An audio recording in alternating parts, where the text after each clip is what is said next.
ከየትኛውም ጊዜ በላይ የሀገራት የሉዓላዊነት አቅም እየተፈተነ ነው። አምራች ኢንዱስትሪዎች ደግሞ ዋናዎቹ ልዩነት ፈጣሪዎች ሆነዋል። በዚህ ወሳኝ ዘመን በኢትዮጵያ የአምራች ኢንዱስትሪ ጉዳዮች የኢትዮጵያ ብሮድካስቲንግ ኮርፖሬሽን ከኢፌዴሪ ጠቅላይ ሚኒስትር ዶክተር አብይ አህመድ ጋር ቆይታ አድርጓል። የመጀመሪያው ክፍል እነሆ አሁን ይጀምራል።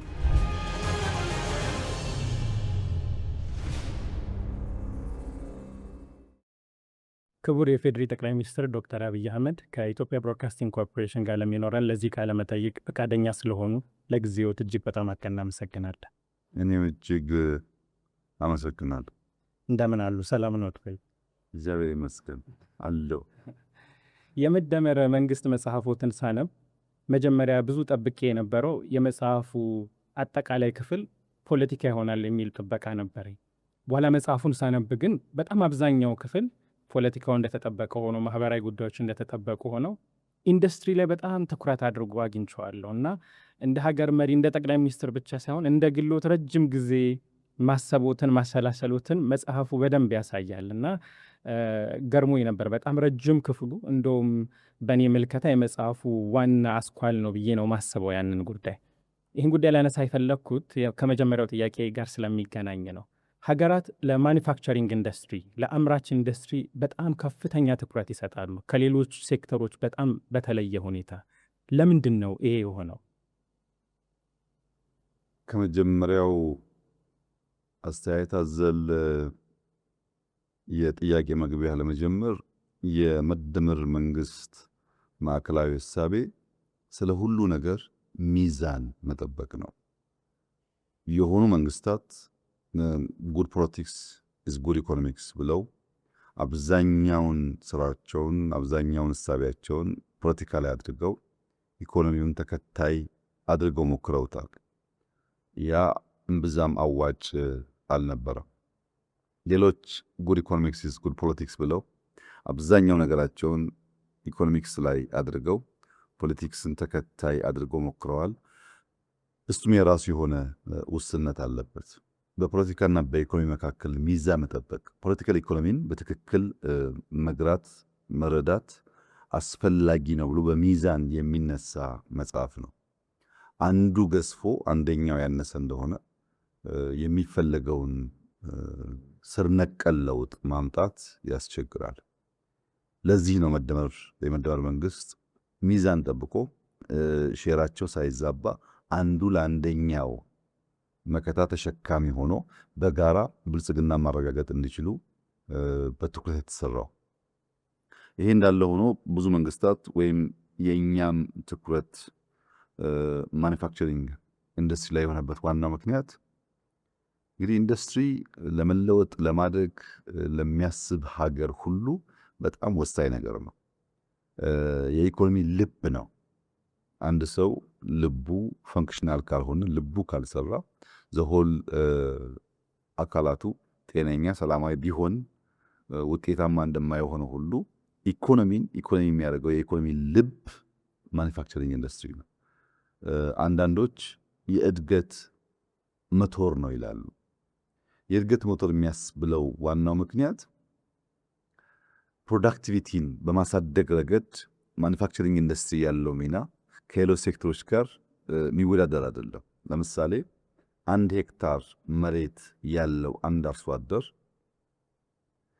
ኢንዱስትሪ በሚጠቀምበት ሰዓት በዚያው መሬት ላይ ፕሮዲዩስ የሚያደርገው የሚያመርትበት ቁጥርና ኢንዱስትሪ የማይጠቀም ሰው የሚያመርትበት ቁጥር አንድ አይደለም። ትራክተር ስትጠቀም፣ ፈርቲላይዘር ስትጠቀም፣ ፈርቲላይዘር ኢንዱስትሪ ውጤት ነው። ስትጠቀም፣ ስታርስም፣ ሃርቨስት ስታደርግ፣ ስትሰበስብም በጊዜ በብዛት በጥራት በከፍተኛ ደረጃ ያገዛሃል። ወይም አንድ ልብስ የሚሰራ ሸማኔ በማኑዋል አንድ ልብስ ሲያዘጋጅና በቀን በማሽን 100 ሲያዘጋጅ አንድ አይደለም። ምርታማነት ከፍ ይላል። ምርታማነት ከፍ አለ ማለት ባነሰ ጊዜ ብዙ ነገር ስለምታመርት በዛው ልክ ገቢ ያድጋል። ሁለተኛው ኤክስፖርት ነው። ኤክስፖርት ብዛትም ጥራትም ወሳኝ ናቸው። ብዙ አምርተህ በቂ ተጠቅመህ ስታበቃ ነው የምትሸጠው። ስታንዳርድ ለመጠበቅም ይሄኛው ፕሮዳክትህ ከዛኛው ፕሮዳክትህ ዩኒፎርም እንዲሆንም ማኒፋክቸሪንግ ኢንዱስትሪ በጣም ከፍተኛ ሚና አለው። እና ለምርታማነትም ለኤክስፖርትም እንደ የእድገት ሞተር ሆኖ ይወሰዳል። ሁለተኛው ክሪቲካል ጉዳይ መዋቅራዊ ሽግግር ነው። አንድ የኢኮኖሚ ዘውግ ያለ እንደሆነ ወደሚቀጥለው የኢኮኖሚ ዘውግ ለመውሰድ የማኑፋክቸሪንግ ኢንዱስትሪ አይተኬ ሚና አለው። ዳይቨርሲፋይድ በሚሆንበት ሰዓት ማለት ነው። ኢንዱስትሪ የማይጠቀሙ የኢኮኖሚ ዘውጎች ጥሬ ዕቃ አቅራቢ ሊሆኑ ይችላሉ። ለምሳሌ ቡናን እንዳለ ማቅረብ ፕሮሰስ ሳታደርግ፣ ወይም ወርቅን እንዳለ ማቅረብ ሳታቀልጥ፣ ወይም ሊቲየምን ወደ ባትሪ ሳትቀይር እንዳለ ጥሬ ዕቃውን ማቅረብ። እንደዚህ አይነት ችግር የሚፈጠረው የጥሬ ዕቃ አቅራቢ የሚያደርግህ ጉዳይ ፕሮሰስ የማድረግ ካፓሲቲ ካልፈጠርክ ነው። ዳይቨርሲፋይ ለማድረግም ከጥሬ ዕቃ ወደ ፕሮሰስ የተሻገረ ምርት ለማምጣትም ኢንዱስትሪ ከፍተኛ ሚና አለው። ሶስተኛው ክሪቲካል ኤሪያ ፈጠራና ቴክኖሎጂ ነው። እንግዲህ ግብርና ለምሳሌ ብትወስድ በእጅ ስናርስ ወይም በበሬ ስናርስ ለሺህ ዓመታት እምብዛም የተጋነነ ለውጥ የለው። ኢንዱስትሪ ከገባበት በኋላ ግን በጣም ከፍተኛ የሆነ መነቃቃትና ለውጥ አምጥቷል። የማኑፋክቸሪንግ ኢንዱስትሪ ፈጠራ ቴክኖሎጂን የሚያመጣው ለራሱ ብቻ አይደለም፣ ሌሎች ዘርፎችም ጭምር ነው። ከፈጠራ አንጻርና እድገትን ከማፋፋም አንጻር ያለው ሚና ይተኬ ነው። ከስራ ዕድል ፈጠራ አንጻር ስራ ዕድልን በማኑፋክቸሪንግ ኢንዱስትሪ የምትፈጥርበት ቁጥርና በሌሎች ሴክተሮች አንድ አይደለም። ስራ ይፈጥርልሃል፣ ኢኮኖሚ ያሸጋግርልሃል፣ ወደሚቀጥለው ሌየር ለመሻገር እንደ ስፕሪንግ ቦርድ ሆኖ ያገለግላል። በእነዚህና በሌሎች ምክንያቶች ማኑፋክቸሪንግ ኢንዱስትሪ የኢኮኖሚ ብቻ ሳይሆን የሉዓላዊነት አንዱ አንጓ ነው፣ አጀንዳ ነው ይባላል። አንድ ሀገር ሉዓላዊት ናት፣ በራሷ ግዛት፣ በራሷ ሕዝብ፣ በራሷ መሻት የዓለም አቀፍ ሕግን ጠብቃ የምትኖር ፍላጎቶቿን የምትከላከል ትሆናለች፣ መሆን አለባት የሚባለው ቤዚክ ነገር ስታሟላ ነው። ለምሳሌ የራሱን ምግብ በበቂ የማያመርት ሀገር፣ የራሱን ልብስ በበቂ የማያመርት ሀገር፣ የራሱን መድኃኒት በበቂ የማያመርት ሀገር እንደ ሰው ጠዋት ተነስቶ ውሎ ለማደር ይቸገራል።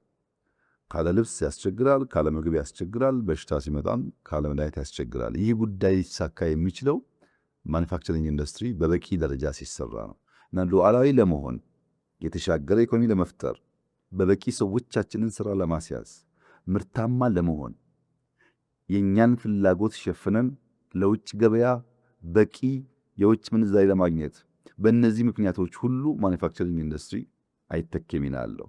በዚያ ምክንያት ነው በመጽሐፍ ውስጥም በስራችንም ከፍተኛ ትኩረት የሚሰጠው። መንግስት ያስቀመጣቸው 5 ዋና ዋና ሴክተሮች ከነሱ ውስጥ አንዱ ኢንዱስትሪ ነው። ይህንንም በበቂ ደረጃ ካልመራና ካላሳካን የምናስበው ብልጽግና ለማምጣት ያስቸግራል።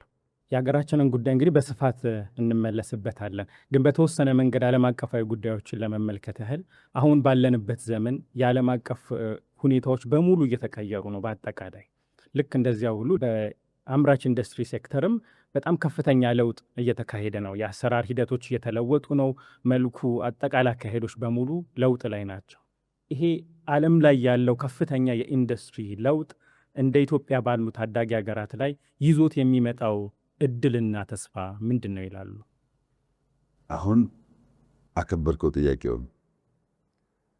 ይህንን ጥያቄ ለመዳሰስ ትንሽ ሰፋ ያለ ጊዜ ይጠይቃል። እንደ በግርድፉ ምን ምልከታ እንዳለው አንሳ ያልከኝ እንደሆነ አሁን በዓለም ላይ ኢንዱስትሪ እየሄደበት ያለው ትሬንድ ከሰው ሰው ቢለያይም በርከት ያሉ አዝማሚያዎች ይተነተናሉ። እንደ 4-5ቱን እንኳን ብነካካቸው ትንሽ ሰፋ ያለ ጊዜ ይወስድ ይሆናል። መታገስ ይኖርብሃል ማለት ነው። እንደ አዝማሚያ አንድ የሚወሰደው ማኑፋክቸሪንግ ኢንዱስትሪ ወዴት እየሄደ ነው፣ ምን ጉዞ እየተከተለ የሚለውን በአንድ ቃል በአንድ ስቴትመንት ልገልጸው አልችልም፣ ግን በአዝማሚያ ልገልጸው ይችላል። አንደኛው አዝማሚያ ጎልቶ የሚወጣው ኢንዱስትሪ 4.0 የሚባለው ነው። ኢንዱስትሪ 4.0 ከዚህ ቀደም ስለ ኢንዱስትሪ የነበረን ምልከታ ሼክ ያደረገ ነው፣ የነቀነቀ ነው። ኢንዱስትሪ ማለት ጭስና ብረት ብቻ አይደለም። ኢንዱስትሪ ስንል ስለ ጭስና ስለ ብረት የምናስበው ምልከታ በተሟላ መንገድ ኢንዱስትሪውን ለመገንዘብ አያስችለንም። ኢንዱስትሪ ከጭስና ከብረት በተጨማሪ ቺፕስና ዳታን ያካትታል። ቺፕስና ዳታን ያካተተ ኢንዱስትሪ የተሟላ ኢንዱስትሪ አይደለም የሚል አንድ እሳቤ አለው። ለምሳሌ በ4.0 ኢንዱስትሪ ውስጥ ከሚጠቀሰው አንዱ አንጓ ነገር ኤአይ ነው። አርቲፊሻል ኢንተለጀንስ። አርቲፊሻል ኢንተለጀንስ በጣም በርካታ ነገሮች እየነካካ የመጣ ጉዳይ ነው። ከዚህ ቀደም በርቀት እንደምናስበው አይደለም። አሁን ወደ ጓዳችን እየገባ ነው። የእኛን ሁኔታ እንኳን ብትተው አሁን በመካከለኛው ምስራቅ ያለውን ጦርነት ብትወስድ ኦፕን ክላው የፈጠረው አቅም በዚህ ውጊያ ውስጥ ያለው ሚና በቀላል ሊታይ አይደለም። በኦፕን ክላው ሲስተም ዓለምን የምታይባቸው ቱሎች አሉ። የዓለምን የኤር ትራንስፖርት እንቅስቃሴ ምንም ብዙዎች ሳታወጣ ሲሲቲቪ ካሜራን በመጠቀም በብዙ ሀገራት ያለን የትራንስፖርት ሲስተም ለማየት ብዙ መረጃዎች ከማታውቃቸው ኦፕን ሶርሶች ሰብስቦ አናላይዝ አድርጎ ለአንተ ለዲሲሽን ለውሳኔ በሚያግዝ መንገድ የማቅረብ አቅሙ አንቢሊቨብል በጣም ለማመን ያስቸግራል። ኤአይ ሌላውን ትተህ በአንዳንድ ዓለም አቀፍ ተቋማት ውስጥ 10 የቦርድ አባላት ካሉ አንድ ድምፅ አልባው ቦርድ አባል ኤአይ ነው። ለምሳሌ በእኛ በኤአይ ዩኒቨርሲቲ ውስጥ ራሱ ኤአይ የቦርድ አባል ነው። ቦታ አያደርግም፣ ግን በምንከራከርባቸው አጀንዳዎች በሙሉ ኮሜንት ያደርጋል፣ ሐሳብ ይሰነዝራል። በዚህ ሐሳብ ተንተርሰው የቦርድ አባላት ተወያይተው ውሳኔ ያሳድራሉ። ምን ማለት ነው? ስለምንም ጉዳይ ብትጠይቀው ከአንተ የተሻለ በፈጠነ ጊዜ ውስጥ መልስ አለው። ያ መልስ ሙሉ በሙሉ የሚወሰድ ካልሆነ በሰው ልጅ ጭንቅላት የምትከራከርበት ሊሆን ይችላል። እና ኤአይ በ4.0 ኢንዱስትሪ ውስጥ እያመጣ ያለው ቅድሚያ ያነሳሁትን የምርታማነት እና ለኤክስፖርት ተመራጭነት፣ ለፍጥነት ገበያን ለማስተሳሰር እየተጫወተ ያለው ሚና በጣም ከፍተኛ ነው። ኢንተርኔት ኦፍ ቲንግስ ሁለተኛው ኤግዛምፕል ሊሆን ይችላል። ኢንተርኔት ኦፍ ቲንግስ የሚባለው ሁሉም ነገር ምግቡም፣ ሽያጩም፣ ንግዱም ከኢንተርኔት ጋር ያለው ትስስር ማለት ነው። የምታዝበት፣ የምትከፍልበት፣ የምትመርጥበት መንገድ በሙሉ ወደ ኢንተርኔት እየተቀላቀለ መጥቷል። በብዙ ዓለማት እኛም ጋር እየተለመደ ነው ያለው። ሮቦቲክስ ቅድሚያ ያነሳውን ኢንዱስትሪ ሰው የሚያደርጋቸውን ስራዎች ሮቦቶች ማድረግ ጀምረዋል። ከዚያም አልፎ በቅርቡ አይተህ ከሆነ በመካከለኛው ምስራቅ የግመል ውድድር ነበር። የግመል ውድድሩ እንደከዚህ ቀደሙ ሰው ወጥቶበት የሚሽቀዳደምበት ሳይሆን ሮቦቶች ወጥተው ልክ እንደ ሰው እየገረፉ ግመሉን ውድድር ያደርጋሉ። እሽቅድድሙ ይፈለጋል ካልቸራል ስለሆነ። ሰው የሚሆንበት ሰዓት ግን በርከት ያሉ አደጋዎች ስላሉ ያን አደጋ ለመቀነስ ሮቦቶች ሰውን ተክተው ግመሎችን ያወዳዱ። አሸናፊ የሚሆነው ግመሉ ነው ቀድሞ የገባው። እንደዚህ አይነት ሁሉ ልምምዶች በሮቦቲክስ ተጀምሯል። አውቶሜሽን ላይ በጣም ሰፊ ኢምፓክት አለው። ቢግ ዳታ አናሊቲክስ ትላልቅ ዳታዎችን አናላይዝ ማድረግ፣ ስለ አንድ ነገር ከመወሰን በፊት ከብዙ ሶርሶች ከብዙ ዳታ ትሪያንጉሌት አድርገህ የጠራውን ለእውነት የቀረበውን ነገር የመምረጥ ጉዳይ በ4.0 ውስጥ አንድ ትልቁ አንኳር ነገር ነው። ዲጂታል ትዊንስ አሁን በጣም እያበበ የመጣው ነገር፣ ስለ ማንኛውም ነገር ትዊንስ ይሰራና ያንን ነገር በአካል ያንን ሰው በአካል አግኝተህ ከማናገርህ በፊት የሱን ትዊንስ የሱን አምሳያ አናግረህ ሰውየው በቂ ግንዛቤ መውሰድ። 3D በቤት በመኪና በፈለግከው መንገድ እነዚህ በከፍተኛ ደረጃ የኢንዱስትሪ አዝማሚያ እየቀየሩት ነው ያሉት። ድሮ በነበረው ልምምድ ለመሄድ አስቸጋሪ ሆኗል። ከዘርፎች አንጻር የወሰድክ እንደሆነ የሴሚኮንዳክተርስ አንዱ ክሪቲካል ኒው ትሬንድ ነው፣ አዝማሚያ ነው። ኢቪ የኤሌክትሪክ መኪናዎች አዝማሚያ ናቸው። መድኃኒቶች ማምረት በብዛትና በጥራት አዝማሚያ ነው። ኤሮስፔስ ላይ አዳዲስ ልምምዶች ተጀምረዋል። ባዮቴክኖሎጂ ላይ፣ አድቫንስድ ማቴሪያልስ ወይም ማቴሪያል ሳይንስ የሚባሉ ላይ ስለ እያንዳንዱ ነገር የሚጠቀሙት ማቴሪያል አድቫንስድ የመሆን ለሎንጂቪቲም ይሁን ለጥራት ማለት ነው። እነዚህ ጉዳዮች እንደ አንድ ትሬንድ እንደ አንድ አዝማሚያ ይታያሉ። እዚህ ውስጥ እንድምታ አለው። ይህ ትሬንድ ምንድን ነው እንድምታው ያልክ እንደሆነ ከርካሽ ጉልበት ወደ ክህሎት መሳብ ነው። ከዚህ ቀደም እኔ ጋር ቺፕ ሌበር አለ እና ኑ ይባል ነበር ለኢንቨስትመንት እንደምታስታውሰው። ያ ነገር ተበላሽቷል። አሁን ቺፕ ሌበር ሳይሆን ስኪል ነው የሚያስፈልገው።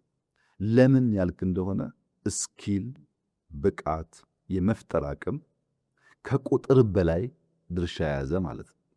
ሁለተኛው ከጥሬ ዕቃ አምርቶ ከመሸጥ ወደ ፈጠራ የታደገበት መንገድም እንደዚሁ ሌላ ትሬንድ ነው። በዚህ ትሬንድ ውስጥ እንደ አዝማሚያ የሚወሰድ ነው። ለምሳሌ ኤንቪዲያን ብትወስድ ኤንቪዲያ የዛሬ 20 ዓመት ገደማ ሲጀምር ጀስት ስታርታፕ ነበረ።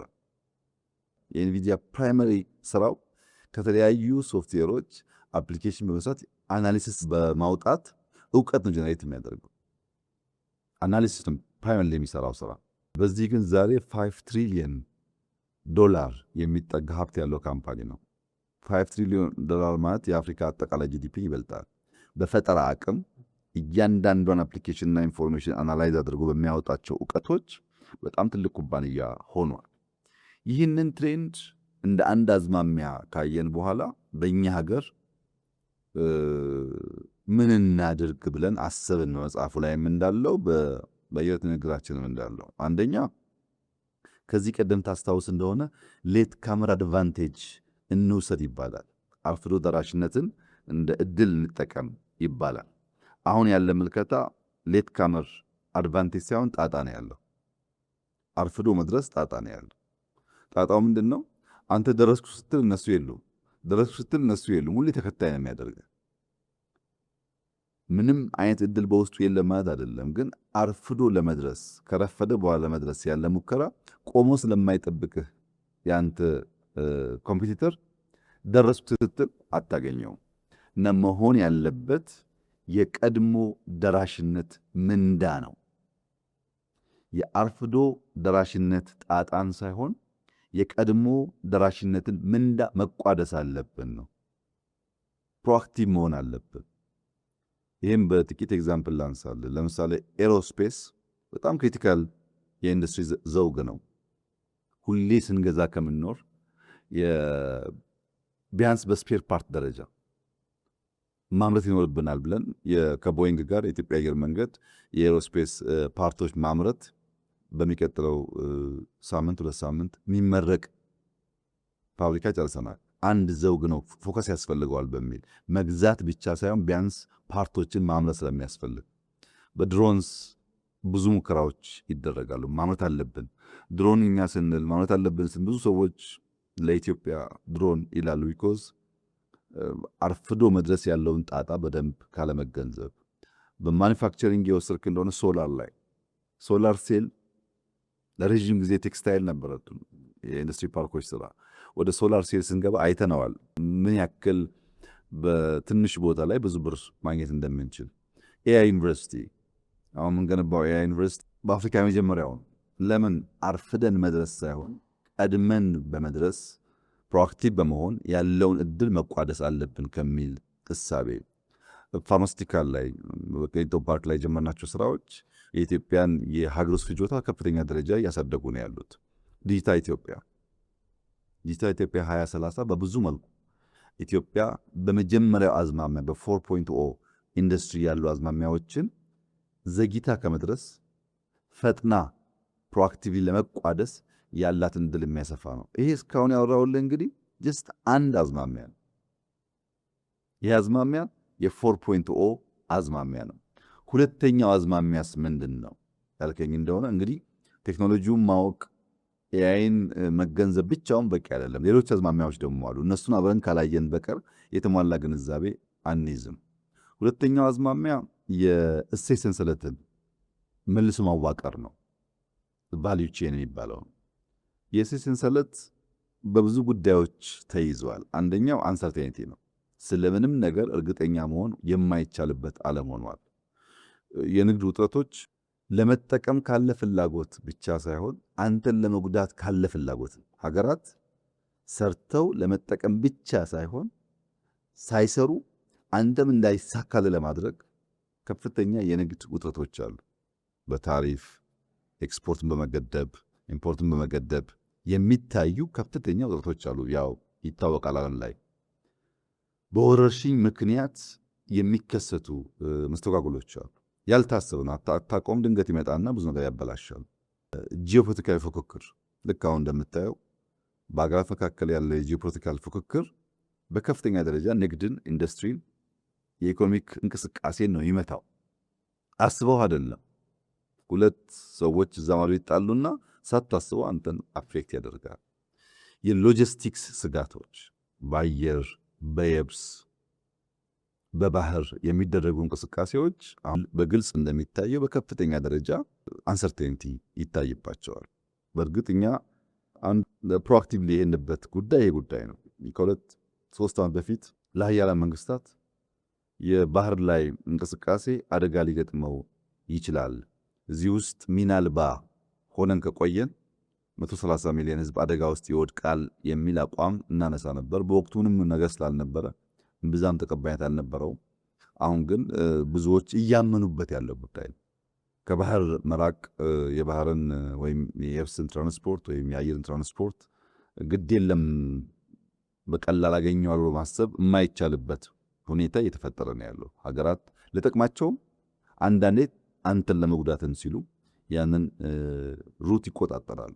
ይህ አንሰርቴኒቲ ሌላ አዝማሚያ ነው። ማምረት ብቻውን ኤአይ መጠቀም ብቻውን ውጤታማ አያደርግህም። ይህንን ጉዳይም በደንብ መገንዘብ ካልቻልክ እንደ መፍትሄ ደግሞ የምታያቸው ምልክቶች አሉ፣ እንድምታዎች አሉ። አንደኛውና ዋነኛው ፕራግማቲዝም ነው።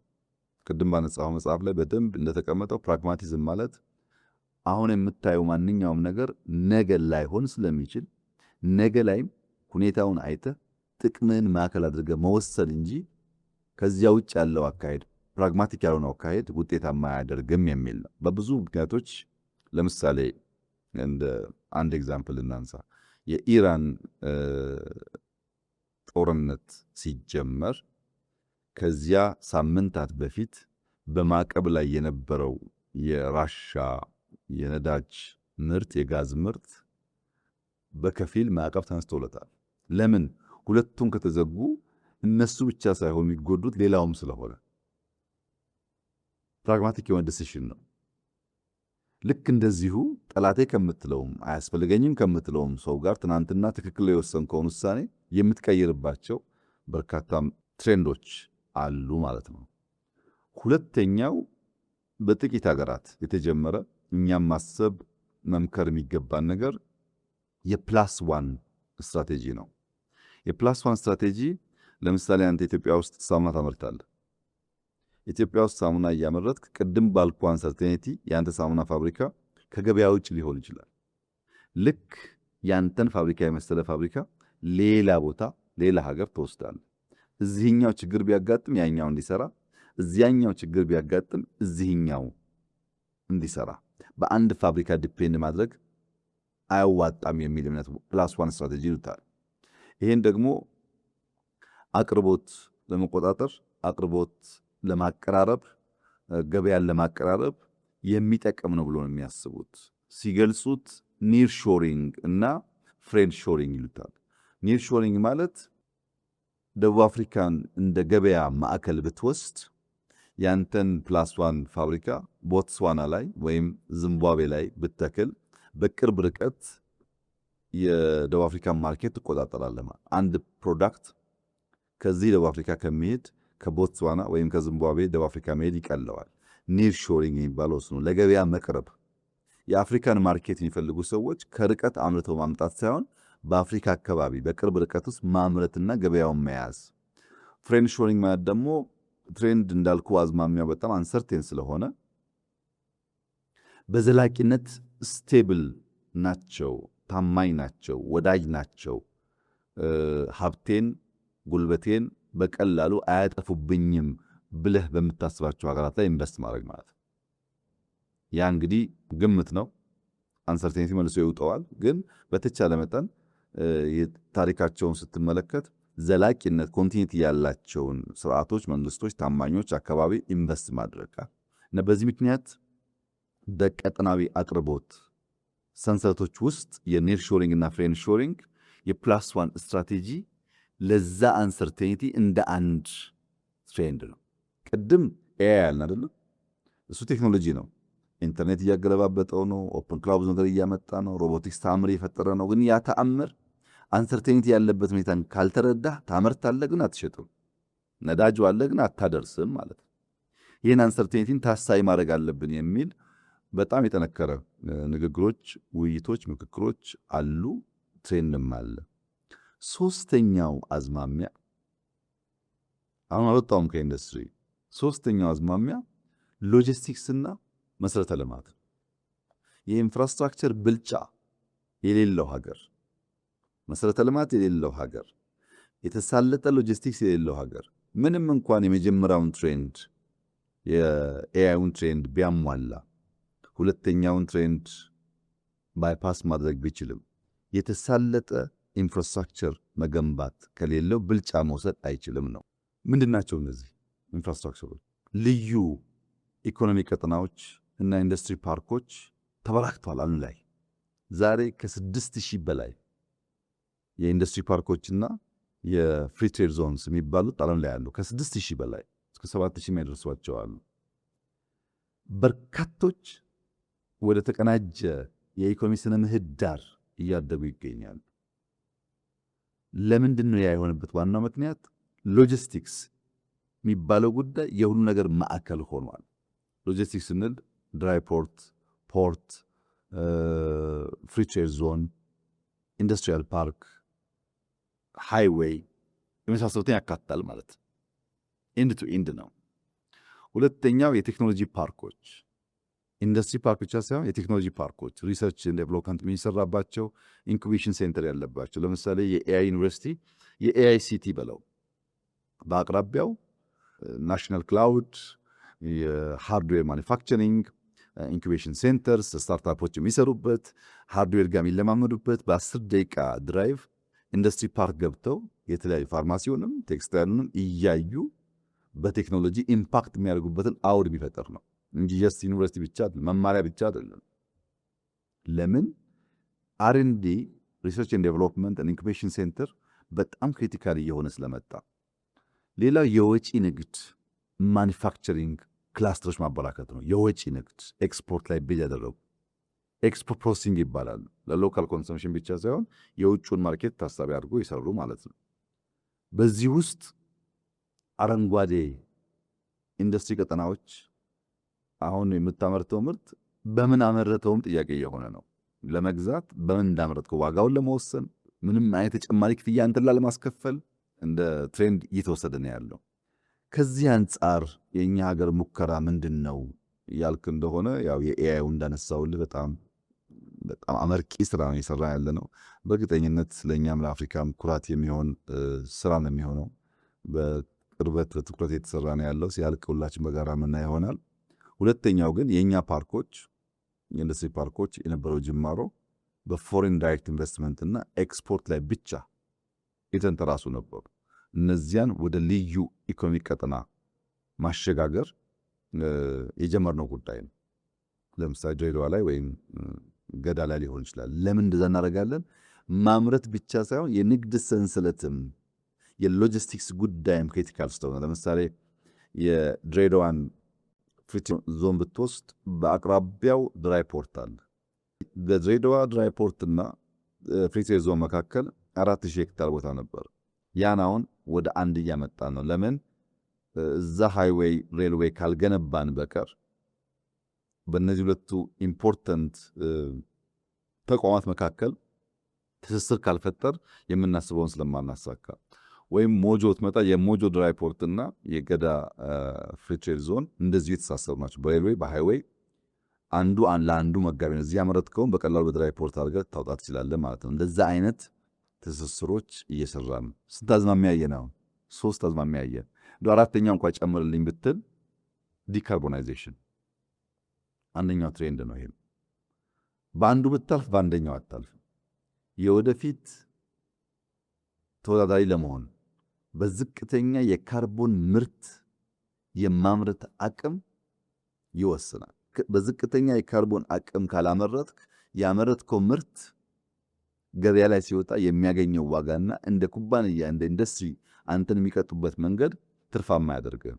በታዳሽ ኃይል የሚሰሩ ፋብሪካዎች ተመራጭ ናቸው። ለምሳሌ ሶላርን ውሰድ። ኢትዮጵያ ውስጥ 5 ትላልቅ ኩባንያዎች መጥተዋል አሁን በሶላር። ለምን መጡ? ሶላር በራሱ ክሊን ኤነርጂ ነው አይደለም?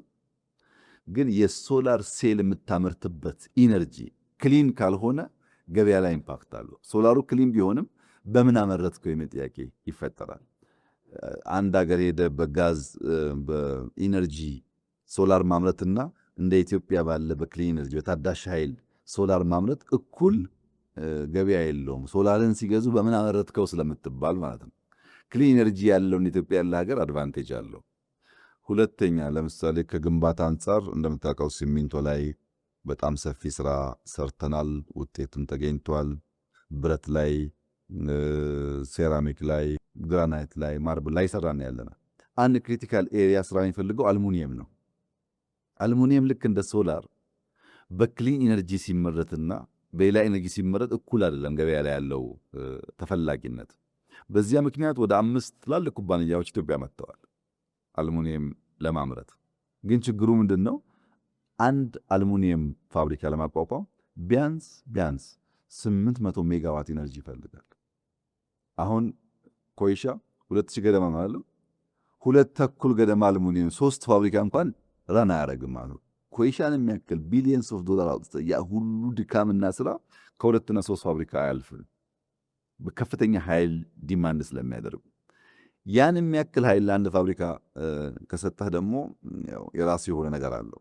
በዚያ ምክንያት ትንሽ ያዝ አድርገናል። ፍላጎቱ አለ፣ እየመጡ ነው። ግን ዲማንድ የሚደረገው ኢነርጂ እኛ አሁን ካለን ፍላጎት አንጻር ትንሽ ያስቸግራል።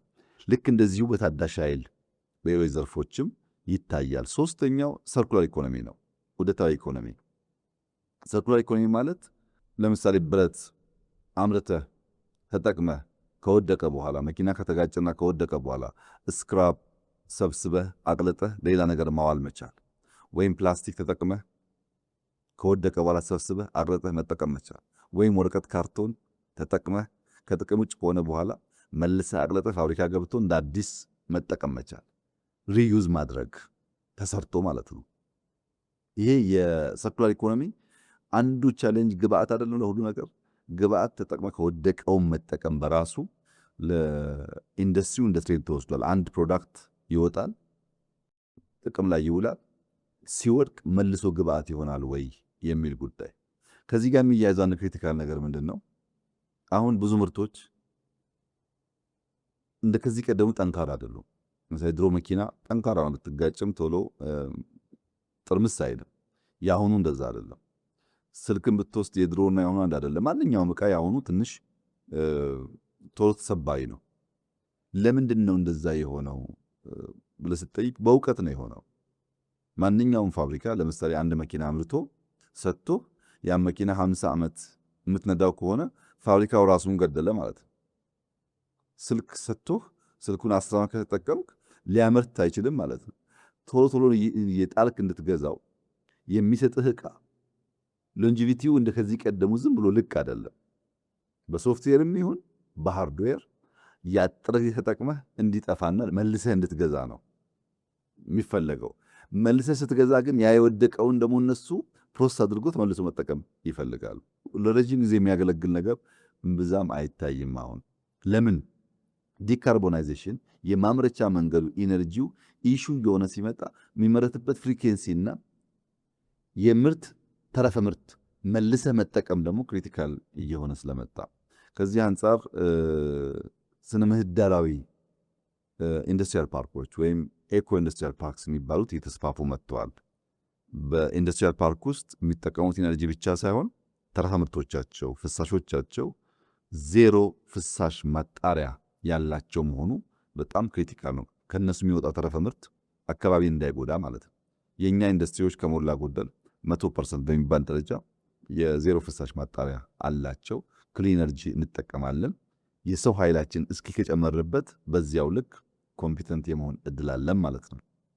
ምናልባት ከፖለቲካል እሳቤ ጋር ስለሚሄድ አንዱ ደግሞ ሌላው ትሬንድ 5ኛ ትሬንድ ለምትወስደው የመንግስት ሚና ዳግም መነቃቃት ነው። ይሄ የሊበራል እሳቤው መንግስት ከኢንዱስትሪ ይውጣ፣ መንግስት ከቢዝነስ ይውጣ፣ ነገር ሁሉ ለፕራይቬት ይተው የሚለውን ሐሳብ እኛ አይደለንም የሐሳቡ ባለቤቶች ጭምር ግድ የለም መንግስት ኢንቮልቭ ያደረገበት ኢንተርቪን ያደረገበት አሁን ያለው የኢንዱስትሪ አዝማሚያ አያዋጣም፣ የግድ የመንግስት ጣልቃ ገብነት ያስፈልጋል።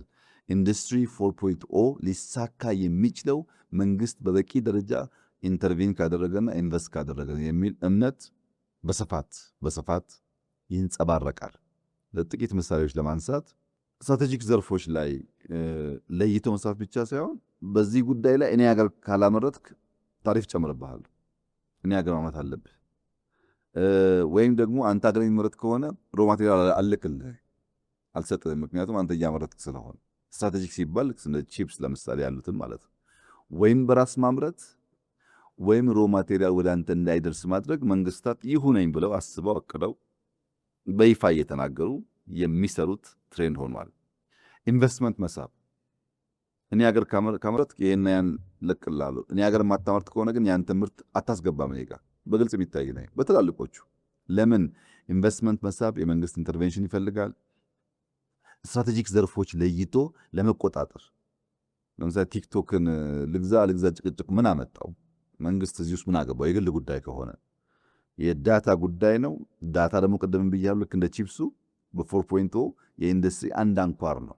ዳታን ካልተቆጣጠርክ፣ ቺፕስን ካልተቆጣጠርክ በ4.0 ውስጥ ቦታ የለም እና መንግስታት ኢንቮልቭ ያደርጋሉ። ልግዛ አይሉም እኮ የኔ ሰው፣ የኔ ዜጋ፣ የኔ ሀገር ኩባንያ እንዲገዛው ብለው ኢንተርቪን ያደርጋሉ።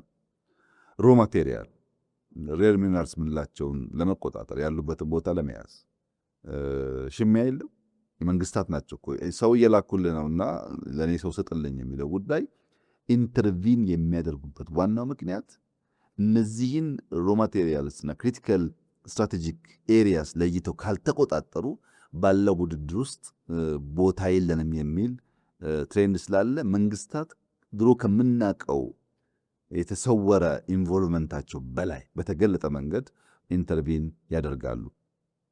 የሀገር ውስጥ ማኒፋክቸሪንግ አቅም መገንባት፣ ፕሮዳክታቸውን መግዛት፣ ፋይናንስ ሰፖርት ማድረግ፣ ገበያ ማፈላለግ፣ ሲወጡን ፕሮቴክት ማድረግ መንግስታት በስፋት ኢንተርቪን የሚያደርጉባቸው ኤሪያ ናቸው እና እነዚህ አዝማሚያዎች ለየብቻ ካያቸው ሰክሰስፉል አያደርጉም። በድምር ማየት ይፈልጋል። ሌሎቹን መዘርዘር ጊዜ ስለሚወስድብን እንደው አንደኛው እንኳን ልጨምርልና ስድስተኛው ማኒፋክቸሪንግ አምራች ብቻ ሳይሆን ወደ ሰርቪስ ማሳደግ ነው። ለምሳሌ አንድ ጥሩ ኤግዛምፕል የሚነሳው ሮልስ ሮይስ የሚባለው ኩባንያ የአውሮፕላን ኢንጂን ያመርታል። ከዚህ ቀደም የነበረው ትሬንድ ኢንጂን ያመርታል፣ ይሸጣል። አሁን ግን እንደዛ አይደለም። ኢንጂን ያመርታል፣ ለእያንዳንዱ ኤርክራፍት ያከራያል። በጊዜ ትጠቀምበታለህ። መጠገን ማስተካከል የሱ ስራ ነው፣ ግን አይሰጥህም። ባለቤትነቱ የራሱ ሆኖ በክራይ መልክ በሊዝ መልክ ትጠቀምበታለህ። ኢንዱስትሪን እንደ ሰርቪስ ማቅረብ ማለት ነው። ከዛም የሚያልፉ አዝማሚያዎች አሉ። ወደ ተሟላ የኢንዱስትሪ እድገት ሳይኬድ መጨንገፍ፣ የኢንዱስትሪያል ጭንገፋ የሚባል አዝማሚያም አለና በርካታ አዝማሚያዎች አሉ። እነዚህን አዝማሚያዎች በድምሩ ካልተረዳህ፣ በቁንጽል ብቻ ካየህ በአንደኛው እንኳ ቢሳካልህ በአንደኛው ስለማይሳካልህ የተሟላ አንደርስታንዲንግ በጣም ኢምፖርታንት ነው። የኢንዱስትሪ አዝማሚያው ከሰርቪስ፣ ከንግድ፣ ከሎጂስቲክስ፣ ከመንግስት ቀጥተኛ ምሪት ስትራቴጂክ ኤሪያና ኢንፑቶቹ መለየትና መቆጣጠር፣ የራስህን ባለሀብቶች መከላከል፣ መደገፍ የመሳሰሉ ሙሉ ግንዛቤ የሚጠይቅ እና ውስብስብ ትሬንዶች ናቸው ያሉት እና በዓለም ላይ ኢንዱስትሪ እየሄደ ያለበት ሁኔታ እንደ ከዚህ ቀደሙ በቀላሉ ኢንቨስትመንት በምትሄድበት ሳይሆን ኢንቨስትመንቱ ከመጣ በኋላ ገበያውን መቆጣጠር፣ ሎጂስቲክሱን ማስተካከል፣ የሄደበት ፕሮቴክት ማድረግ፣ የሚያስፈልገውን ግብአት ቀድመህ ፕሮአክቲቭሊ ኮንትሮል ማድረግ የመሳሰሉ ነገሮች በውስጡ እየያዘ መጥቷል። ለዚህም ነው ውስብስብና የሚያባላ ጉዳይ እየሆነ የመጣውና እነዚህን አዝማሚያዎች ለመገንዘብና እነዚህንም በልተን በስልት እያንዳንዱን እያሳካን ተሰናስሎ የተሟላ ውጤት እንዲያመጣ ጥረት እያደረግን ያለነው በዚህ ምክንያት ነው። አዝማሚያዎቹ በጣም ሰፊ ናቸው ያልኩህ ለዚህ ነው። ለተወሰደበት ጊዜ ይቅርታ ጠይቃለሁ። ከነገሩ ስፋት አንጻር እንደውም ብዙ ጊዜ አልወሰዱም። በጣም ውስብስብ በጣም ሰፊ እና ጉዳዩን በጣም በጥልቀት ነው ያብራሩልን። እናመሰግናለን በጣም። እስቲ ደግሞ ወደ ሀገራችን እንመለስና በሀገራችን ውስጥም የአምራች ኢንዱስትሪን ለማስፋፋት ብዙ ጥረቶች ሲደረጉ ነበር።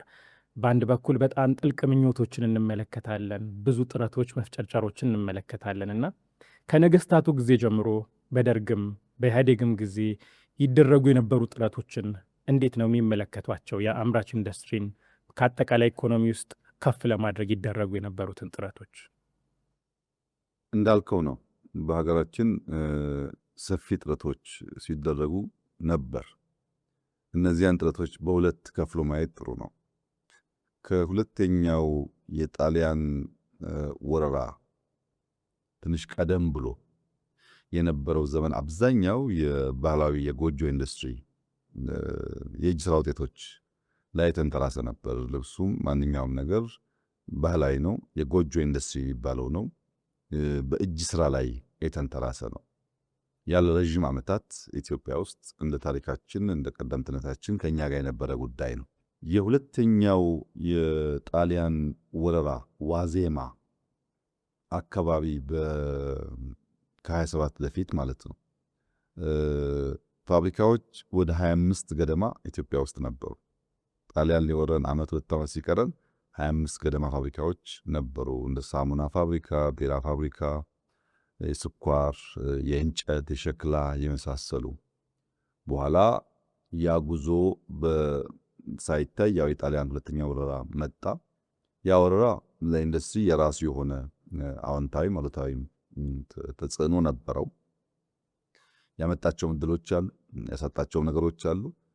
የሆነ ሆኖ ግን በንጉሱ ዘመን መጨረሻ አካባቢ 1966 ድረስ ከጣሊያን ወረራ በኋላም ንጉሱ ሲወርዱ መካከለኛና ከፍተኛ የሚባሉ 273 ፋብሪካዎች ነበሩን። እነዚህ ፋብሪካዎች አንድ እንደ ጥሩ ነገር የሚታየው ትሬንድ በዛ ጊዜ የነበረው የባቡር መስመርን ተከትሎ የሚሰራ ነበረ።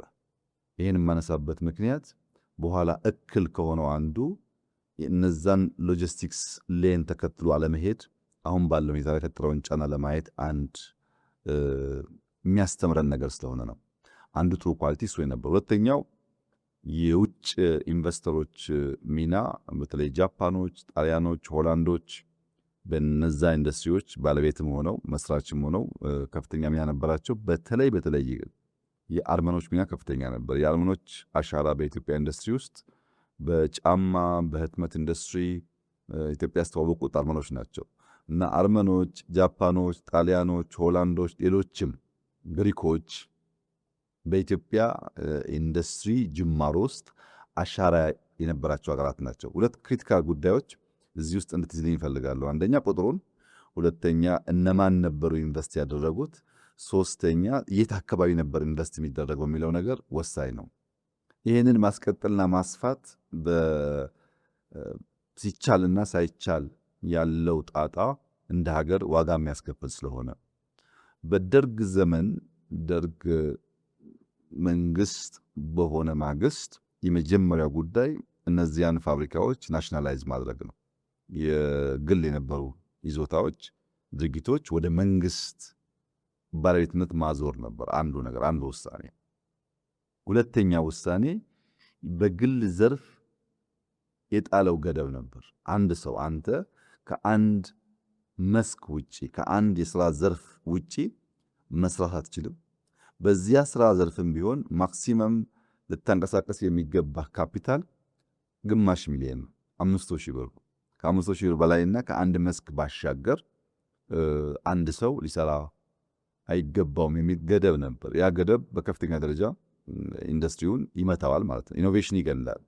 አንድ ስራ መስክ የምታውቀውን ብቻ ከሆነ ብዙ ጉዳዮች ውስጥ ማትፍጨረጨር ከሆነ አትፈጥርም። ብርህም ሊሚትድ ከሆነ እዛ ስትደርስ ትተዋዋለህ ስራውን ማለት ነው። አያነሳሳም።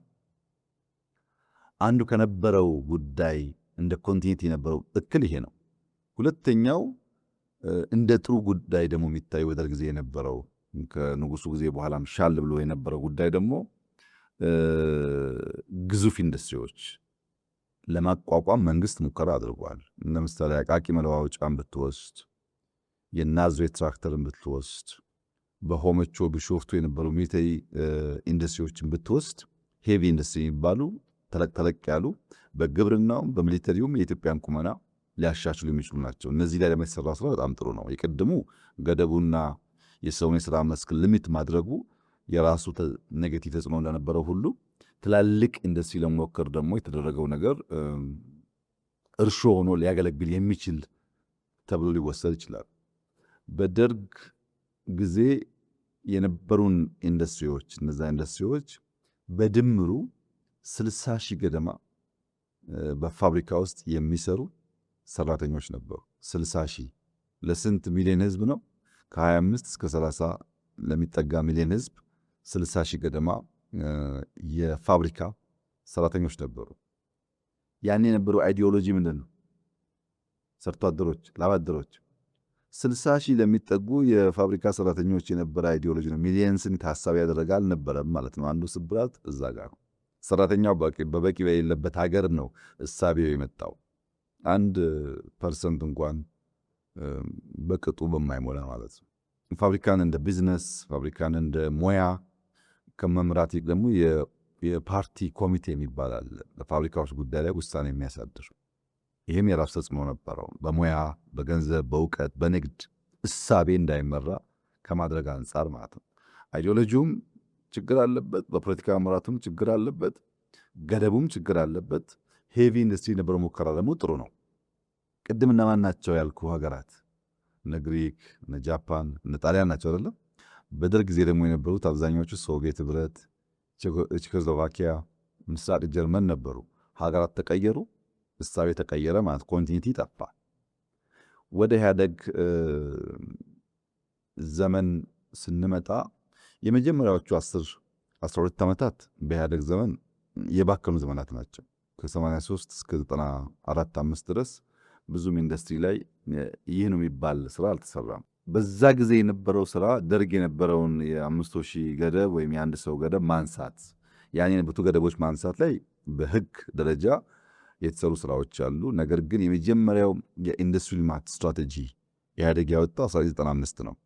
83 ስልጣን ይዞ ከ12 ዓመት በኋላ ማለት ነው። እስከዛ የተሰራው ስራ ምንም አልተሰራም ባይባልም በደንብ በፖሊሲ በእቅድ ታስቦ ታልሞ የተሰራ ሊባል የሚችል ስራ አልነበረም።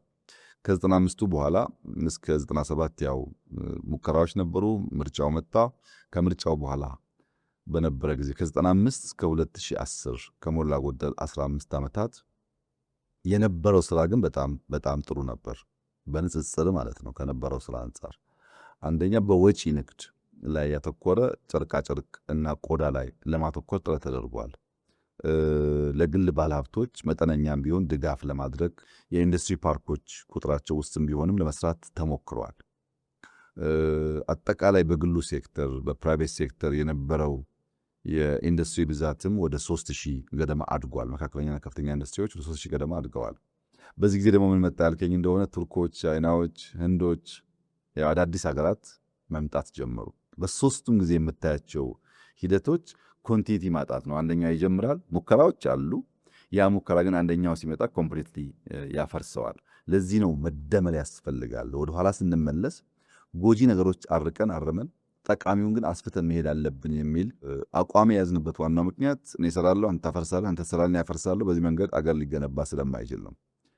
ከፍተኛ ማነቆ የነበሩ ጉዳዮች ምንድን ናቸው? በዚህ ጊዜ ያልከኝ እንደሆነ አንደኛ የዶላር እጥረት ነው።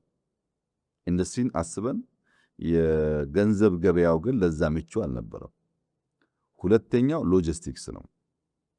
ትራንስፖርት ከሌሎች ሀገራት 2-3 እጥፍ ውድ ነው። በቂ መንገድ የለም፣ ሃይዌይ የለም፣ ፖርት የለም። እነዚህ ሁሉ በከፍተኛ ደረጃ ይጎታል ኢንዱስትሪውን። ሶስተኛው ግን ትስስር ነው። እነዛ የቆጠርኩልህ ፋብሪካዎች 90% ሜይን ግብአታቸው ኢንፑት የሚያገኙት ከውጭ ነው። ጨርቃጨርቅም ቢሆን በሀገሬ ጥጣለ በሚል አለ የሚንተራሰው፣ ቢራም ቢሆን ገብስ አልባ ለሚንተራሰው አብዛኛው ከውጭ ይመጣል፣ ወደ ውጭ ተመልሶ ይወጣል። በዚህ ምክንያት ትስስር ማነስ ማጋጠሙ የኮንቲኒቲ ችግር፣ አንዱ የጀመረውን አንደኛው ማስቀጠል አለመቻሉ፣ የፖሊሲ ለውጦች ደግሞ ባለመደረጋቸው በድምሩ ሲታይ በርከት ያለ ጥረት ቢደረግም መዋቅራዊ ሽግግር ሊያመጣ አልቻለም ኢንዱስትሪ። በኃይለሥላሴም ከፍተኛ ሙከራዎች ነበሩ፣ በደርግም ነበር፣ በኢህአዴግም ጊዜ ነበር። እነዚህ ግን መዋቅራዊ ለውጥ ያላመጡት አንዱ በአንደኛው ላይ እየደመረ የአንደኛውን ሳያፈስ የመቀጠል ትሬንዱ ውስን ልምምድ ስለነበረ የመጣ ችግር ነው። እንግዲህ እነዚህ ክፍተቶች ካሉ እርሱ የሚመሩት መንግስት አዲስ በሆነ ፖሊሲ መጥቷል። ምንድን ነው አዲሱ ነገር? ያለፉትን ድክመቶች፣ ጉድለቶች በምን አይነት መንገድ ነው እየተሸፈኑ እየተሞሉ ያሉት? ወሳኝ ጥያቄ ነው። ይህም ጥያቄ ከለውጡ በኋላ የነበረው ነገር መጀመሪያ እነዚያ ነገሮች በቅጡ መረዳትን፣ ምን ሞከሩ፣ ምን ተሳካላቸው፣ ምን አልተሳካላቸውም፣ ዋናው ችግር ምንድን ነው የሚለው መለየት ነው። ኮንቲኒቲ በኢትዮጵያ የስርዓተ መንግስት ግንባታ ውስጥ ትልቁ ስብራት መሆኑን ለይተናል እና መደመር አለበት። የትናንትናም ቢሆን ጠቃሚ ታሪክ፣ ጠቃሚ ስራ መጣል የለበትም የሚለው በጣም በጣም ወሳኝ እርምጃ ነው እና የመጀመሪያው የእሳቤ ለውጥ ነው ያደረግነው። አንደኛ ብዝሃ ዘርፍ መሆን አለበት፣ ብዝሃ ተዋናይ መሆን አለበት፣ ብዝሃ ተጠቃሚ መሆን አለበት። ይሄ ሶስቱም ጊዜ ወስደህ ተንትንልኝ ካልክ ችግር አለበት። ብዝሃ ዘርፍ ያልንበት ምክንያት በውስን ዘርፍ ላይ ብቻ ስለነበረ እንቅስቃሴው ዘርፉ ካልሰፋ ስለማይሆን፣ ብዝሃ ተዋናይ ያልንበት ምክንያት መንግስትም የግልም የውጭ ባለሀብትም በስፋት የሚሳተፍበት ይሄ ዩጎዝላቪያ ነው ወይም ራሻ ነው ወይም ጀርመን ነው ሳይሆን ከየትኛውም በእኛ ሀገር ህግና ስርዓት የሚሰራ ኃይል እስከመጣ ድረስ። ሶስተኛው ደግሞ ተጠቃሚነት ነው። ብዝሃ ተጠቃሚነትን ካረጋገጥን ኮንቲኒቲ ማምጣት እንችላለን የሚል የእሳቤ ለውጥ ነበር። ምን ማለት ነው? መንግስት ከአስፈጻሚነት ወደ አመቻችነት ማደግ አለበት። ጉዳዩን የሚያስፈጽም ብቻ ሳይሆን ጉዳዩን የሚያመቻች፣ ቤዚክ ፍላጎቶችን የሚያሟላ፣ ለዛ አስቻይ ነገር በመፍጠር አትራክት የሚያደርግና የሚያሰፋ መሆን አለበት የሚል እሳቤን የያዝ ነው። ለዚህ ብለን አገር በቀል የኢኮኖሚክ ሪፎርም አጀንዳ ቀረጽን ማለት ነው። አንደኛው ትኩረት ምን ነበረ? ያኔ ስብራት የሆነ ኢንዱስትሪው እንዳያድግ ያደረገው ማክሮ ኢኮኖሚ መዛባት ነው። በብዙ መንገድ በብዙ ምሳሌ ላብራራል እችላለሁ። ይሄ የማክሮ ኢኮኖሚ መዛባት ኢንቨስተሮች ደፍረው የውጭ ምንዛሪ አገራችን እንዳያፈሱ ይዟቸዋል። ሁለተኛው ምርታማነትና በዓለም አቀፍ ደረጃ ሊወዳደር የሚያስችል ኳሊቲ ማጣት ነው።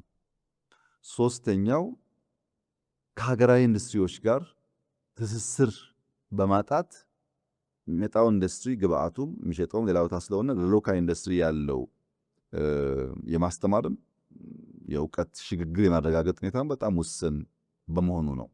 እነዚህን ጉዳዮች ደምረን አራተኛው ኮንቲኒቲ ነው። ኢህአዴግ የሚስራው፣ ደርግ የሚስራው፣ ኃይለሥላሴ የሚስሩት፣ ሌላ የሚስራው ለሀገር ጠቃሚ ከሆነ መቀጠል አለበት። ከሰራው ሰውዬ እሳቤና ግለሰብ ጋር ባለ ምልከታ ሀገርን የሚጎዳ ጉዳይ መፈጸም የለበትም በሚል ነው። በዚህ ብዙ ነገር ምሳሌ ማንሳት ይቻላል። ለምሳሌ ባለፈው 15፣ 20፣ 30 ዓመት የነበረውን ብቻ ብናነሳ ጥቂት ምሳሌ አንስተን ነገሩን ብንገነዘብ ከዚህ ከአዋሽ ወደ መቀሌ የሚሄደው ባቡር $2.6 ቢሊዮን ብድር ተወስዶ ነው የሚሰራው። $2.6 ቢሊዮን ብድሩ ደግሞ ጤነኛ የሚባል ብድር አይደለም፣ ኮመርሻል ሎን ነው። ከዚህ መቀሌ፣ ከዚህ አስመራም፣ ከዚህ ሞያሌም ባቡር ያስፈልጋል። ለኢትዮጵያ በጣም መሰረታዊ ነገር ነው። መቼ እና እንዴት የሚለው ግን በጣም ከባድ ጥያቄ ነው። አሁን $2.6 ቢሊዮን ከዚህ መቀሌ ባቡር ላይ በኮመርሻል ሎን ኢንቨስት አድርገህ የምታመላልስበት ምርት ስለሌለ ካለምን ጥርጥር 40-50 ዓመት ኢንቨስትመንቱን አይመልስም። ዕዳ አይከፍልም፣ ኢንቨስትመንት አይመልስም። ቢኮዝ ከሰራኸው በኋላ የምታንቀሳቀስበት ብዙም ምርት ስለሌለ ማለት ነው። በሌላ መንገድ አሁን እኛ ከዳንጎቴ ጋራ የማዳበሪያ ፋብሪካ ይሰራን በ40 ወራት እናደርሳለን ብለን ይህን ቃላችንን ሲደርስ የምናየው ጉዳይ ሆኖ ማለት ነው። ምን እያደረግን እንዳለን ስለምናቅ ይሄ ማዳበሪያ ፋብሪካ አጠቃላይ ወጪው $2.5 ቢሊዮን፣ ያኛው 2.6 ነው፣ ይሄ 2.5 ነው። 2.5 መሆኑ ብቻ ሳይሆን አሁን ኢትዮጵያ የምትጠቀምበትን የማዳበሪያ ፍጆታ ከእጥፍ በላይ ያመርታል። አሁን ዛሬ የምንጠቀምበትን ከእጥፍ በላይ ያመርታል።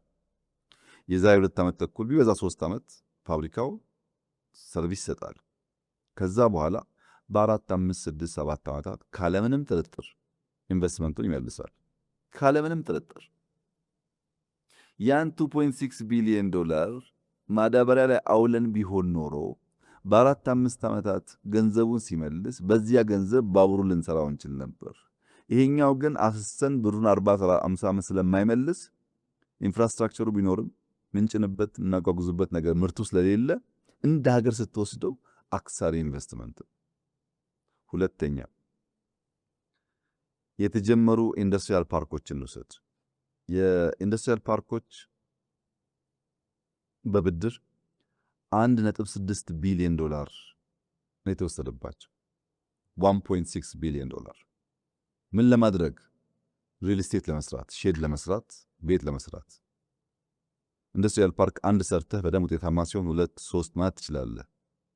አት ታይም 10 ሰራለሁ ብለህ 1.6 ቢሊዮን ተበድረህ 10 ቦታ በትነህ ቆርቆሮ ብትጠፈጥፍ ዋጋ የለውም። የኢንዱስትሪ ጽንሰ ሐሳብ አያሟላለህ። ቅድም ምን ብያለሁ? ባለስላሴ ጊዜ የባቡር ሀዲድ ተከትሎ ብያለሁ። የኛው ግን እንደዛ አለም ባህሪው። አንዱ ሐዋሳ፣ አንዱ መቀሌ፣ አንዱ ባህር ዳር፣ አንዱ ጅማ ምናምን ማዳረስ ነው የነበረው። ምን ተሰራ? ሼድ። በምን? በብድር። ምን ያክል ገንዘብ? 1.6 ቢሊዮን ዶላር። የኢትዮጵያ ጋዝ አሁን የምትሰራው ፌዝ 1 እና ፌዝ 2 ጋዝ በዚህ በሚያክል ገንዘብ ሊወጣ ይችላል። ፌዝ 1 ፌዝ 2 ኢትዮጵያ በዛ ጊዜ ጋዝ አውጥታ ቢሆን ኖሮ፣ ኢትዮጵያ በዛ ጊዜ ማዳበሪያውን ሰርታ ቢሆን ኖሮ ዛሬ ምን ትሆን ነበር የሚለውን ለአንተ ግምት ተው። ፕሮፐር ኢንቨስትመንት ፕሮፐር ታይም ላይ አድርገን ቢሆን ኖሮ እዳም ቢሆን በብድርም ቢሆን ማለት ዛሬ ጥቅም ነበረው። ስኳር ላንሳለን። ስኳር ለኢትዮጵያ አስፈላጊ ነገር።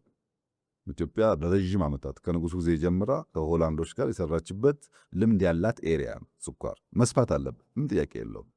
ግን እነ ፍንጫ፣ ወንጪ፣ መተሃራን የወሰድክ እንደሆነ በኢህአደግ ዘመን ስኳር እናስፋፋ ሳይባል ራሳቸውን የቻሉ ፋብሪካዎች ደሞዝ ከፍለው ትርፍ አመጥተው የሚንቀሳቀሱ ነበሩ።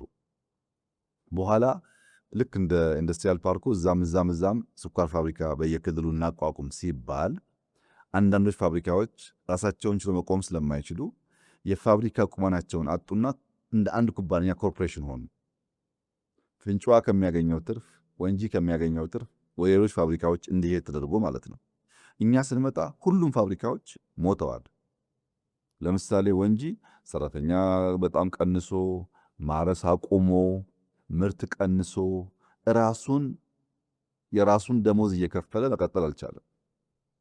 ለምንድነው? ድሮ ይችል ነበር፣ ውጤታማ ካውንት ጋር መርጅ ስለተደረገ ማለት ነው። ከመጣን በኋላ ግን ቅድም ካባልኩ ኮንቲኒቲ ለምሳሌ ኦሞ 2 እና 3 ኩራስ ጨርሰናል፣ በለስ ጨርሰናል። ፍንጫዋን መልሰን በሪፎርም ራሱ እንዲችል መተሃራን ወንጂን አድርገናል። አሁን ትርፋማ ሆነው ማምረት ማረስ ጀምረዋል። ያልደረስንባቸው አሉ። ለምን? በጣም ሰፊ ስለሆነ በመቶ ሺዎች የሚቆጠር ሄክታር መሬት ላይ የሚታረስ ነገር ነው። ቀላል ነገር አይደለም። ኢሪጌሽኑ አለ፣ ግድቡ አለ፣ ፋብሪካው አለ፣ ልምዱ አለ፣ ሰው ኃይሉ አለ፣ ዩኔሚት። በዚህ ምክንያት ሁሉንም ነገር ማዳረስ አይቻልም። ግን 5ቱን ሰርተን ውጤታማ ስንሆን ሌላ 5 ጨምረን ቢሆንስ ብላ ያሰብክ እንደሆነ ምን ያክል ትርፋማ እንደሚያደርገን እንደ ሀገር መገንዘብ አያስቸግርም። ለምሳሌ የሐዋሳ ኢንዱስትሪያል ፓርክ ከተሰራ በኋላ ከሞጆ ሐዋሳ ቶል ሮድ ተሰርቷል። ሃይዌይ የተሰራ ነው፣ አላለቀም። በብድር ነው። 700+ ሚሊዮን ዶላር የፈጀ ሀብት ነው። ከሞጆ ሐዋሳ 200 ፕላስ የሚሆን ኪሎ ሜትር። አሁን ዝም ብለህ በሌማን እንደ መንግስት እንደ ግለሰብ ነው ማወራ። ከሞጆ ሐዋሳም ከሐዋሳ ሞያሌም ከሐዋሳ ሶዶም ከሐዋሳ አርባ ምንጭም ያስፈልጋል መንገድ፣ ጥያቄ የለውም። በቂ መንገድ የለንም። ግን ከሞጆ ሐዋሳ የሰራነውን ሃይዌይ ከአዳማ አዋሽ ሰርተን ቢሆን ኖሮ አሁን ከአዳማ አዋሽ የምንሰራውን ከአዋሽ መይሶ አድርገ ነው ቢሆን ከዚህ ድሬዳዋ ከዚህ ጅቡቲ ሃይዌይ ቢገናኝ ኖሮ ለኢትዮጵያ ኢኮኖሚ ምን ማለት እንደሆነ አስበው። 700 ሚሊዮን ዶላር በብድር በእኛ አይደለም፣ በብድር ከሞጆ ሐዋሳ የሰራነው ሃይዌይ ለሚቀጥሉት 30-40 ዓመታት ዕዳው መመለስ አይችልም። ወደ ጅቡቲ ሆኖ ቢሆንሳ በቀኝም በግራም በሚታይም በማይታይም መንገድ ምንም ጥርጥር የለውም ኢኮኖሚያችን ኢምፓክት ያደርጋል። እዛ ኢንቨስት አድርገን ብሩን ካገኘን በኋላ ወደ ሐዋሳም ወደ ሌላም ቦታ ብናደርገው ችግር የለውም። ስራው አይደለም ችግሩ፣ በብድር መሆኑና የምንመርጣቸው ቦታዎች ሪተርን ኦን ኢንቨስትመንት ላይ በጣም አክሳሪ በመሆናቸው ምክንያት ከፍተኛ የሆነ ዕዳ ኢትዮጵያ እንድትሸከምና የማክሮ ኢኮኖሚክ ኢምባላንስ እንዲፈጠር አድርጓል። ኢንቨስትመንቱ ሳይሆን ሮንግ ቦታ በመሆኑ ራሱን ማከም ባለመቻሉ። ለምሳሌ ዩኒቨርሲቲዎች አካባቢ ስታዲየም ላንሳል።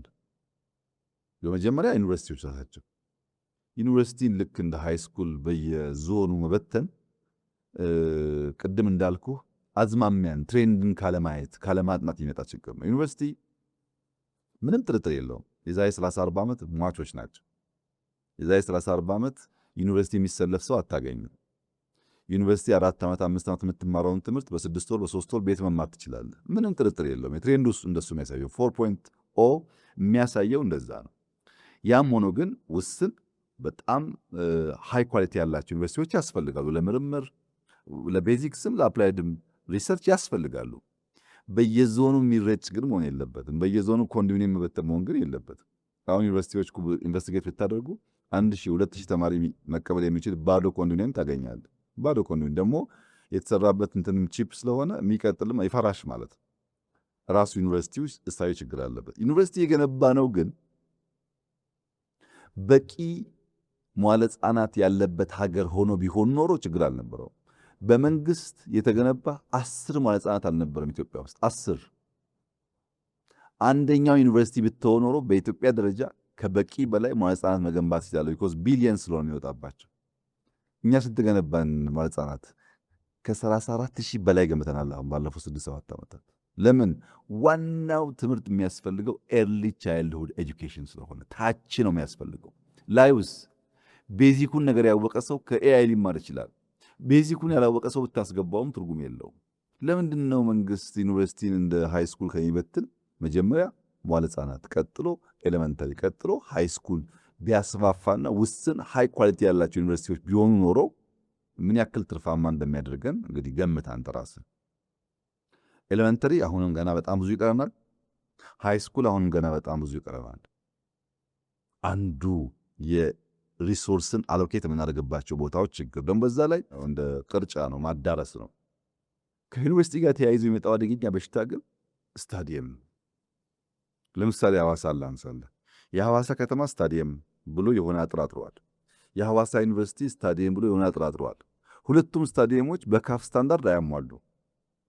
አንድ ከተማ ውስጥ 5 ኪሎ ሜትር በማይሞላ ርቀት ውስጥ 2 ስታዲየሞች አሉን። ሁለቱም ግን ለካፍ ስታንዳርድ አያሟሉ።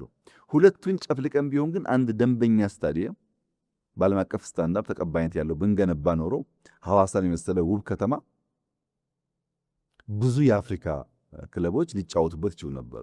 ስታዲየሙ አለ፣ ገንዘቡ ፈሷል፣ ነገር ግን ስታንዳርድ አያሟላ። ይሄ የሐዋሳ ችግር አለ። ጅማም ሲሚላር ችግር አለ። በየቦታው ይሄ ችግር አለ።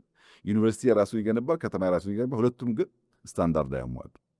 ዩኒቨርሲቲ ብቻ አይደለም ባይዘው ሆስፒታል አርባ ምንጭ 1000 አልጋ የሚይዝ ሆስፒታል፣ ጅማ 1000 አልጋ የሚይዝ ሆስፒታል፣ ሐረር 1000 አልጋ የሚይዝ ሆስፒታል ብሎ ኮንዶሚኒየም ይገነባል። አሁን ሐረር ብትሄድ ቆሟል። 1000 አልጋ ስትገነባ ስንት ሩሙ ነው ኦክሲጂን ያለው መሆን ያለበት? ምን አይነት ትሪትመንት ነው የሚፈልገው? በሳይዙ ልክ ስታንዳርድ አለው። ያንን አልጋ አርባ ምንጭ ላይ 300 ብለህ ጀምረህ ቦታው ይኑር ግቢው ግንባታው ልምድ እያገኘ 400 500 ብታደርገው ሐረር ላይ 300 ብለህ 400 500 ብታደርገው ኖሮ ቢያንስ 300 ፈንክሽናል ይሆን ነበር። አሁን ሄዳችሁ ዞራችሁ ተመልከቱ። ኮንዶሚኒየሙ አለ፣ እቃው የለም፣ ሲቲ ስካኑ የለም። አስፈላጊ ገጀቶች ስላልገቡለት ፕሮፐርሊ ፈንክሽን የሚያደርግ ሆስፒታል ሳይሆን ኮንዶሚኒየም ነው የምታየው። ለምን? በኮንዶሚኒየም ኮንትራት የሚገኝ ኮሚሽን ይገኝበታል፣ ግን ሰርቪስ ፕሮቫይድ አያደርግ። በስመ ዩኒቨርሲቲ የወጣ ሀብት ነው። ከተማና ከተሜ ጋር ተያይዞ ያለው እሳቤ አንድ ሀገር ኔሽን ቢልዲንግ የሚባለው ሊሳካ የሚችለው በጥግጊ የሚኖሩ ሰዎች ካሉ ብቻ ነው። በአንድ ኪሎ ሜትር ስኩዌር ውስጥ ምን ያክል ሰው አለ የሚለው ጉዳይ ለኢኖቬሽን ለኮምፒቲሽን በጣም ወሳኝ ነገር። የተበተነ ስካተርድ የሆነ ማህበረሰብ ግብርም አይከፍልም፣ ለኔሽን ቢልዲንግም የተመቸ አይደለም። ለምን ስትበተን አስቸጋሪ፣ ሰብሰብ ስትል በንጽጽር ይሻላል ሰርቪሱ። ጥግጊ በጣም ወሳኝ ነው። ዴቨሎፕመንትን የሚያስብ ማንኛውም መንግስት፣ ብልጽግናን የሚያስብ ማንኛውም መንግስት ከተሜነትን፣ ከተማነትን፣ ግብር መክፈልን፣ ሰርቪስ ፕሮቫይድ ማድረግን ማዕከሉ ካላደረገ ልማት ሊያመጣ አይችልም። ከተማ ያስፈልገኝ ወላዋይ ነው የኔ ኮንስቲትዌንሲ አርሶ አደር ነው ካልክ ልማት አታስብም ማለት። ቢኮዝ የተጠጋጋው ማህበረሰብ ይፈጥራል፣ የነቃ ነው፣ ግብር ይከፍላል፣ የምትነግረውንም በቅርበት ይሰማል፣ ቅርብ ስለሆነ ኢንፍራስትራክቸሩ። እንደዛ ላይ እኮ እንደኛ ዘመን ሶሻል ሚዲያ እኮ የተስፋፋበት አልነበርም። እና እንደነዚህ አይነት የእሳቤ ስብራቶች ነበሩ። እነዛን ማድረቅ ላይ ይሰራም። ለምሳሌ በደርግ ሆመቾ እና ቢሾፍቱ የነበሩትን የሚሊተሪ ኢንዱስትሪዎች የደርግ ናቸው አያስፈልጉም አላለም።